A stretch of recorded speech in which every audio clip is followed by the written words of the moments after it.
इच्छा से हुआ दोष कोई इसमें न तुम्हारा। अच्छे आचरण करो, अच्छा व्यवहार करो, सब में प्रभु विराजमान है, ये भाव रखो, बस वो सिद्धि मिलेगी। सिद्धि का मतलब परिपक्वता, हमारा उन सिद्धियों से नहीं। सिद्धि का मतलब तो परिपक्वता। जैसे चावल सिद्ध हो जाता है ना, जहां दबाओ वहां दब जाता, बोले सिद्ध हो गए। सिद्ध माने पक जाना, परिपक्व हो जाना। ऐसे ही तुम्हारा अहंकार गलित होगा, देहाभिमान, वो आ जाएंगे। साधना हमारे लिए, प्रभु के लिए नहीं। वो कभी भी आ सकते हैं।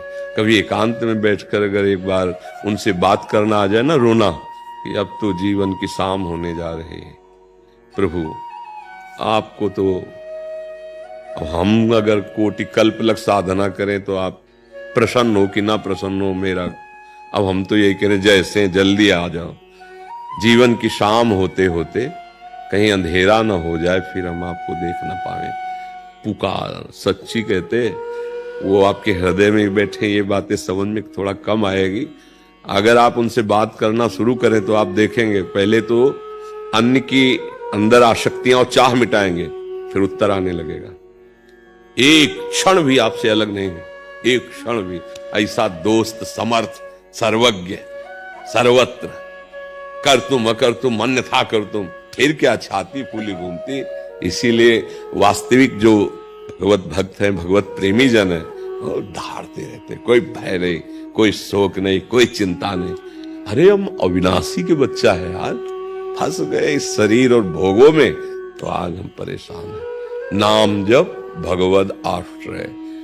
आपसे कोई मिलेगा धनी मानी तो ऐसी बात करेगा कि बहुत सुखी है, लेकिन ये वो अस्पताल है जहां सब कोई अपने मर्ज को धीरे से बता देता है कि जो हम सत्संग में कहते हैं कि बिना भगवत शरणागति को नाम जप के तुम्हें चैन नहीं मिल सकता, वो बात जब देखने को मिलती है तो लगता है प्रभु महाजनों ने, गुरुजनों ने, शास्त्र ने, और छाती में जो आया वो सत्य है। देखो इसके पास सब कुछ है, मान लो आपके पास सब कुछ है।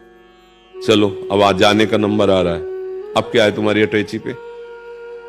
यहाँ का शरीर, यहाँ का बैंक बैलेंस, यहाँ का पद, यहाँ के मित्र, पत्नी, पुत्र, परिवार। अब भैया बिल्कुल खाली हाथ अकेले। इसीलिए कहते हैं मन लगे न लगे, भाव कुभाव अनखाल सहु, नाम जपत मंगल दिशि दसहु। आपको बिल्कुल मन नहीं लग रहा, कोई श्रद्धा नहीं है, कोई भाव नहीं। समझो विश्व में आप श्रद्धा से पियो तो उसमें मारण शक्ति वो मार देगा, और अश्रद्धा से पियो तो मार देगा, जबरदस्ती कोई पिला दे तो मार देगा। अमृत के कुंड में प्यार से सकिल जाओ तो अमर हो जाओगे, ढकेल दिया जाए तो अमर हो जाओगे। उसका काम है अमर करना, क्योंकि उसमें अमृतत्व है। ऐसे ही नाम में सत्तारणी कृत स्वभाव सुधार सौगम, राधाभिधान में दिव्य निधानम अस्ति। ये राधा नाम सत्तारणी, राधा राधा, इसका स्वभाव है तार देना। फिर क्या, उसका अपना स्वभाव, जीव अपना स्वभाव नहीं छोड़ पाता। कालिया ने जब भगवान ने मर्दन किया ना, तो भगवान से प्रार्थना करता है कि क्षमा करना जगत गुरु, पहले तो मुझे पता नहीं था कि आप हो। प्रभु मेरा स्वभाव आपका ही दिया हुआ है, मैं बहुत वर्षों के बाद तक बदला लेता हूं, इतना मेरा क्रोधी स्वभाव है। तो मैंने जो किया वो अपने स्वभाववश किया, पर नाथ आप हमसे क्रुद्ध मत होइएगा, अपराध मत मानिएगा, क्योंकि मेरा स्वभाव।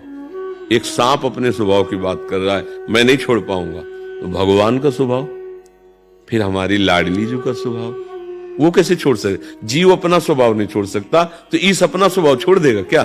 सोचो, छोटी छोटी वस्तुएं अपना प्रभाव दिखा के रहती है, तो प्रभु अपना प्रभाव नहीं दिखाएंगे? हमें विश्वास करना। और एक गूढ़ बात कई बार बताते हैं, जैसे आपका क्या नाम है? सचिन शर्मा। है सचिन शर्मा। सचिन। अब हम कहीं खड़े होके और आप कहीं दूर, सचिन, तो आपकी दृष्टि आ जाएगी ना, कौन कौन पुकारा। अच्छा, आप अल्पज्ञ हो, एक सीमित दृष्टि वाले हो, सर्वत्र नहीं हो, लेकिन राधा वो सर्वज्ञ है, वो सर्वत्र है। क्या वो आपकी तरफ नहीं देखी? ये अंदर की बात है। ये यथा माम प्रपद्यन्ते, वो देखा ना, आप नहीं देख पा रहे हो क्योंकि तुम और कुछ देखना चाहते हो, अभी कुछ और चाहे हैं। जिस दिन मिट जाएंगे उस दिन देख लेना। एक बार राधा कहा, श्री जी की दृष्टि आपकी तरफ गई। एक बार कृष्ण कहा, कृष्ण ने देखा। अब बार बार कृष्ण कहो तो तुम्हारे अंदर की वासनाएं, पाप नष्ट हो जाए, फिर तुम्हें दिखाई देगा कि कहीं दूर नहीं, आसपास, अंदर बाहर मेरे प्यारे ही प्यारे हैं। महाराज जी लक्ष्मी चाहर जी। राधे राधे। महाराज जी चरणों में कोटि कोटि प्रणाम। महाराज जी हम इंसानों से प्रतिदिन असंख्य छोटे छोटे जीवों की हत्या जाने अनजाने में होती रहती है। कुछ जीव इंसान के दुश्मन हैं, जैसे चूहा, मच्छर आदि, उनकी भी हत्या जानबूझकर कर दुश्मन नहीं करते। देखो, दुश्मन शब्द से द्रोह पैदा होता है। जैसे अब किसान अपनी फसल की बस इसमें बड़ी सूक्ष्मता है, उसमें तर्क वितर्क काम नहीं करेगा। जैसे किसान अपनी फसल की रक्षा के लिए मान लो सैकड़ों हजारों चूहे लग गए और उनमें दवा रखेगा, उसका उद्देश्य चूहों को मारना नहीं, फसल की रक्षा करना है।